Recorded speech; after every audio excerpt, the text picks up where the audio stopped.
বাংলাদেশি মুসলমান মনে রাখো। ও মাই গড, কি দেখছে? সিনেমা হলে দম সিনেমা দেখে মিডিয়ার সামনে এসে কি মন্তব্য করে আলোচনার ঝড় তুললেন অপু বিশ্বাস। বিস্তারিত সম্পূর্ণ জানতে হলে ভিডিওটি না টেনে দেখতে থাকুন শেষ পর্যন্ত। আরফান নিশোর দম অনেক ভালো ছিল।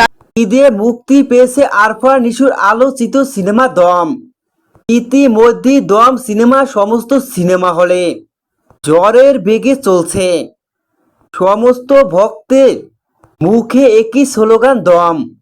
দম সিনেমাকে সমস্ত ভক্তরাই প্রশংসার জোয়ারে ভাসাচ্ছেন।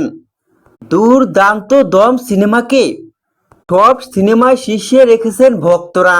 আরফান নিশোর সিনেমা অনেক ভালো। সিনেমা দেখতে আসা সমস্ত ভক্তরাই আরফান নিশো, চঞ্চল চৌধুরী ও পূজা চেরি।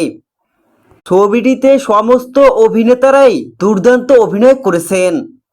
সবার অভিনয় দুর্দান্ত ছিল, কিন্তু সব চাইতে ভক্তদের মন ছুঁয়ে গেছে আরফান নিশোর অভিনয়। মুসলমান কা বাচ্চা আমি মরতেছি না। এখানে দেখা যায় বিদেশের মাটিতে আরফান নিশো বন্দী। তার পাশেই রয়েছে মুখোশ পরা অবস্থায় পিস্তল হাতে নেওয়া কিছু গুন্ডা। এখানে আরফান নিশোর মুক্তিপণ হিসেবে 1 কোটি টাকা দাবি করেন। সেখানে আরফান নিশোর দুর্দান্ত অভিনয় সমস্ত ভক্তের মন ছুঁয়ে গেছে।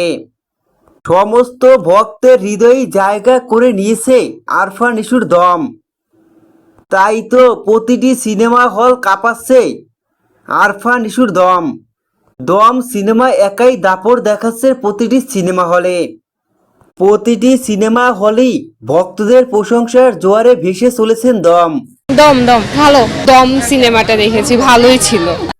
তাই তো এবার অবশেষে দেখা গেল সিনেমা হলে ছুটে এলেন অপু বিশ্বাস।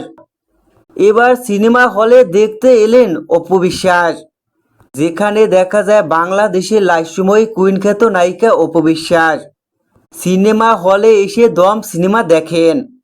সেখানে দম সিনেমা দেখে বের হওয়ার সময় গণমাধ্যমের সামনে ধরা পড়েন অপু বিশ্বাস। সেখানেই দেখা যায় গণমাধ্যমের আবদারে অপু বিশ্বাস আরফান নিশোর দম সিনেমার পোস্টারের সাথে ছবি তোলেন। এমনকি সেখানে দেখা যায় অপু বিশ্বাস দম সিনেমাকে প্রশংসায় ভাসান। কেননা দুর্দান্ত সিনেমা হলো দম সিনেমা, ব্যতিক্রমী সিনেমা হলো দম। এক কথায় দম সিনেমা দুর্দান্ত। দেখা যায় অপু বিশ্বাস দম সিনেমা দেখে আরফান নিশোর দম সিনেমার পোস্টারের সাথে ছবি তোলেন।